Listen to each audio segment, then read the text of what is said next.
So at this point, we are going to make sure that we watch everything from the beginning to where it is now. Since 2014, this guy created the name Sandile Shezi. That name was not well known in South Africa, but now it is an iconic name. Although things have turned to be in a negative way, they were once in a positive way. Now let's watch this whole interview. Let's watch this video. So every 24 hours is critical for me. So whatever I can grab, I'm there. Whether it's a tender, I've dabbled in almost everything. Jeez. So whatever I can chase, I'm going for it. You've got all the badges, boy. Network marketing, promotions, activations, t-shirts. I mean, people don't even tenders. know. I've worked in a call center while I was studying. I've worked as a waiter, Suncoast Casino, Mimos back in the days. That's dope. So I'm in school in the night. I'm serving tables. I'm getting whatever I'm getting. I'm pumping it in. I was doing a lot of The stuff. school of hard knocks. Yeah. You were in school and the school of hard knocks, which 100%. is probably the more important school. 100%. And I also need to make it clear, I don't come from an extremely poor. We should be able to appreciate the fact that he was a hustler. He was someone who was trying to make it in life. He could do anything and everything that was on his way of path to success. So we should be able to appreciate that part. Very, very good spirit. Let's continue the video. Family. I mean, all my parents were teachers. Yeah. So I could have been one of those kids who say, listen, mommy's going to take care of it. You know, daddy can pay for everything. I can chill on the couch and do absolutely nothing. Yeah. But I said, let me do something with my. So he was one of the few people who used to tell his story as it is. Some of these guys used to lie and say, I was sleeping under the bridge and I was sleeping under the shack or whatever. This guy used to tell it as it is, that his parents used to be teachers. And he used to go to the well-off schools, which is why his English is like this, perfect. My life. Where's home, by the way? So home originally from Umlazi. From Umlazi, we then moved to a place called Montclair. Okay. And then from there, yeah. This is all in Durban. All in Durban. Okay. But I've also moved around a bit because I went to primary school. I was all over the shore. Yeah. Studied in Ladysmith at some point. Oh, Mnambiti. Mnambiti. That's closer to Newcastle, where the Kings are from. Boom. Went to Colenso at some point. I should appreciate the fact that Ulo Penwell, this guy is very good when it comes to interviews. I don't know why he didn't start, with the interviews back in like 2020, 2019, when this thing of podcasting came into fruition. This guy's good.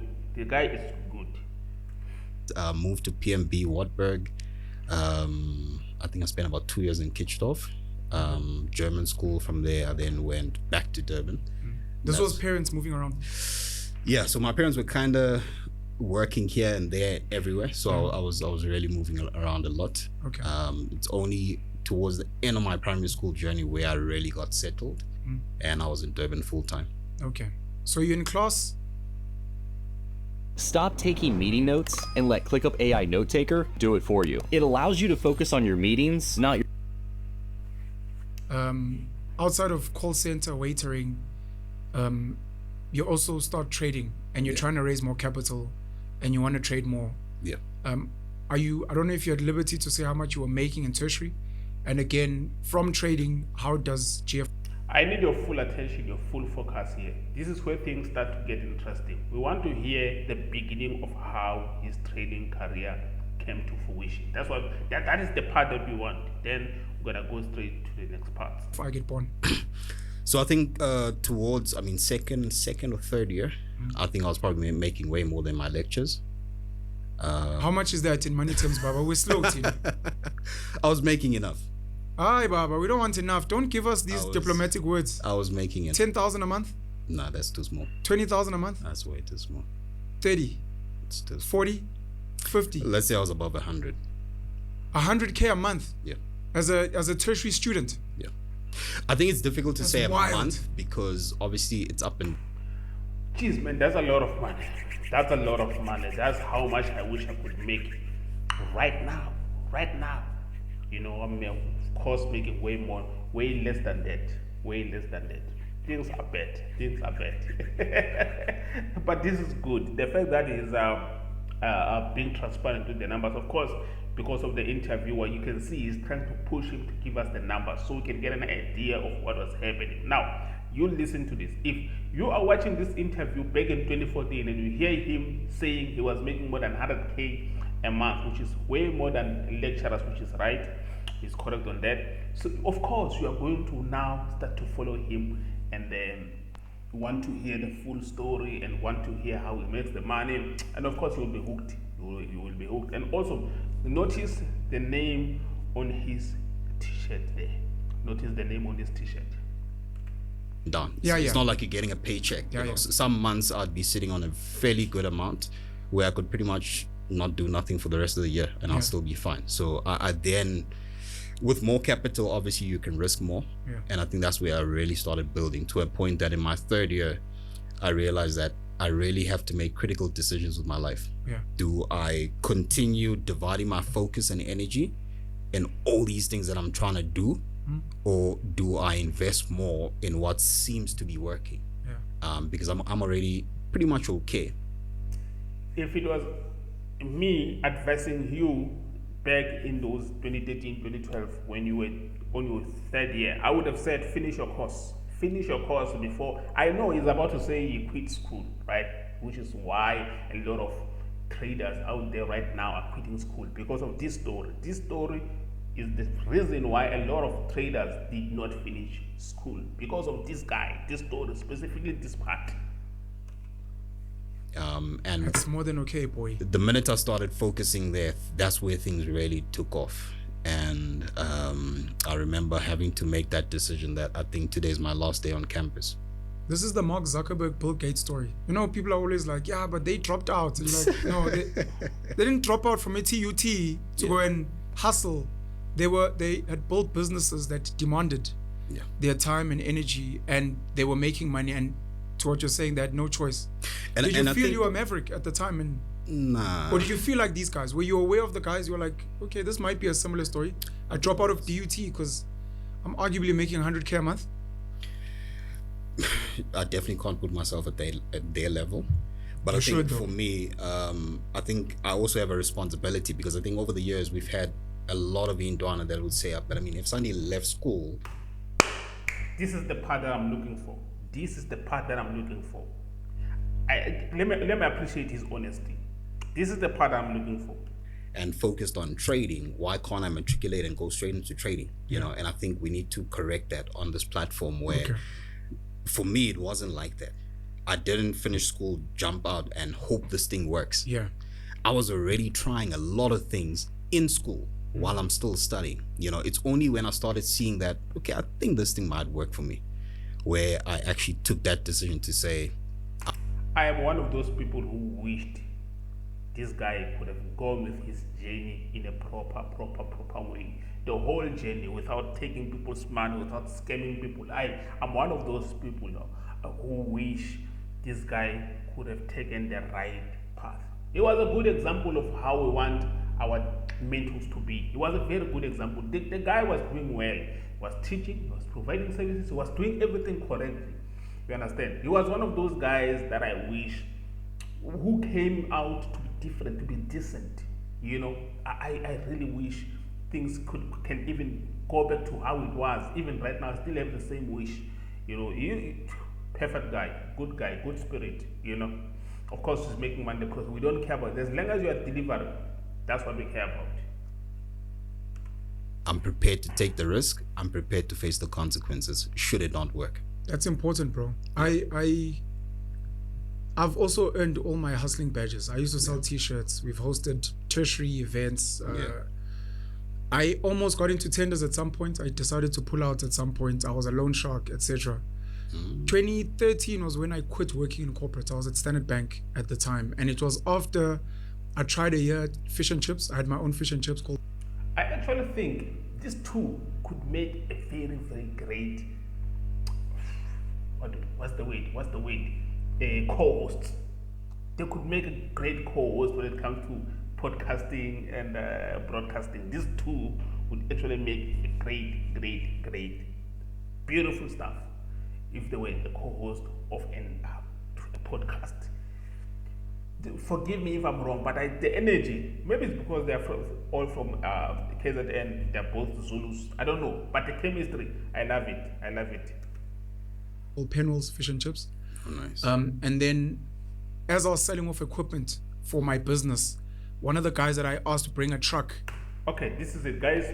I believe we've had. I'm now hooked into this interview. But in any case, this is what we wanted. We wanted to know how he started. So you hear the story how he started. He started from university or college, whatever that the case may be. First year, second year, third year, things started looking good. He was making more than 100K a month. He decided to quit school. That's where he took trading serious. That's where he started opening all those companies, the GFI, whatever the case may be. He started making a name for himself. He dwelled into social media as well. I'm now telling you the full interview. I've already watched this interview, that you can go and watch it. I will link the link down below in the description for you to watch the interview after you've watched this video, of course. Now, as you can see, the guy now has created a name for himself. Now, this is where the problem starts. Let's go on the first article that we found online, right? As you can see, it says that a wife of a youngest millionaire, presidential aspirant, Sandile Shezi, appears in court for fraud and money laundering. So it's not just him, it's him and his wife. You want to see the picture of his wife? Here's the picture of his wife. Here's him, as you can see from the interview. So the guy and his wife got arrested for fraud. What is the fraud they committed? Let's read going forward. This story is based on the wife, but you'll just hear it's the same story, just like both of them. They got arrested for the same story. So this story is directed to the wife, but it's the same story. Now, Sandile Mkhize, which is the wife, is the 30-year-old wife of an alleged cryptocurrency fraudster.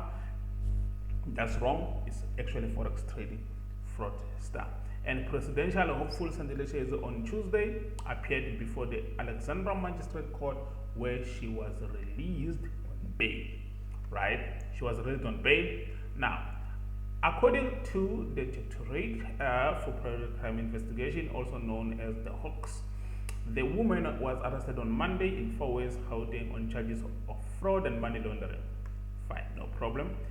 The arrest relates to a probe into an investment scheme where the suspect and husband Shezi allegedly defrauded an investor of 600,000 in 2021. Hawks Gauteng spokesperson Captain Tlangelani Rikoto said she was released on bail for 5,000 rands. Now, City Press reportedly earlier this year stated that conversation businessman and self-proclaimed the youngest millionaire forex trader, now they got it right, it's not a crypto trader, it's a forex trader, announced that he was running for president in South Africa general election next year. This next year is supposed to be 2024. Now, we hear the full story here of the lady, right? Now, let's go for the guy. Now, here's the story for the guy. A self-proclaimed youngest millionaire, Sandile Shezi, says that he does not have the 1.2 million rand that he owes to the retired principal. Now, we hear another story or another amount of 1.2. Now, he has defrauded a business partner 600,000. Now he defrauded a retired principal of 1.2. And remember, where could a principal get the 1.2? From retirement funds. That's where the 1.2 could be coming from. Now, he offered that to pay him 10,000 per week instead, because he doesn't have the 1.2, which for me, that doesn't make sense. The guy is driving Ferraris, the guy is driving Lamborghinis, and all these big cars. How can't you afford 1.2? That's nothing. You can sell one of your cars, you can get the money, you can pay that retired principal. You didn't even need the 1.2 million from the principal in the first place. But in any case, he took it, and that may be that. Now, listen, Sandile Shezi, Prince Masibuko, Cashflow Nobo. Oh wow, these names, they are iconic names. I'm going to make separate videos about all of them. Now, these three giants need to be studied. The scamming they did was straight from Harvard. That's funny. That is funny. Now, the self-proclaimed youngest millionaire Sandeshe says he does not have the 1.2 that he owes the retired principal. He has offered to pay 10k, 10,000 rands a week instead. That's what I've already told you. The pensioner was allegedly defrauded 1.2 million from his pension payout. Like I said, as you can see here are the pictures. He used to take pictures, by the way. Let's hear Chris Excel what he say. His name is Sandeshe. He will hit you with that hong hong hong hong English. Next, you are depositing thousands of rands in hopes of being a millionaire. Listen, this is how things happen for these guys. These guys, they speak proper English, they show you the lifestyle, they show you exactly what your eyes want to see. Then you get hooked, then they take your money. That's how it works. That's exactly how it works. Chris Excel got it correct. So in any case, this is exactly what happened to Sandeshe. Right now, he did attend the, he's still attending the court case. So he has not got arrested as yet. Remember, he was released on bail for, I believe it was 20,000 rands, if not 25. He was released on bail. He's now out on bail attending the court case. I will keep you updated based on what is happening with the case. But right now, where we stand, he's still attending the court case. He has dates, you can go and Google them online. He has the dates for his next appearance. But right now, he is at home, enjoying his freedom. We don't know whether he will be acquitted or he will be locked up. We don't know. For now, we're going to wait for updates from exactly, we're just going to wait for updates from the publications, news publications. For now, thank you guys for watching. Don't forget to subscribe, like the video, share it with your family and friends so that they can be safe from this kind of behavior. See you on the next one, guys.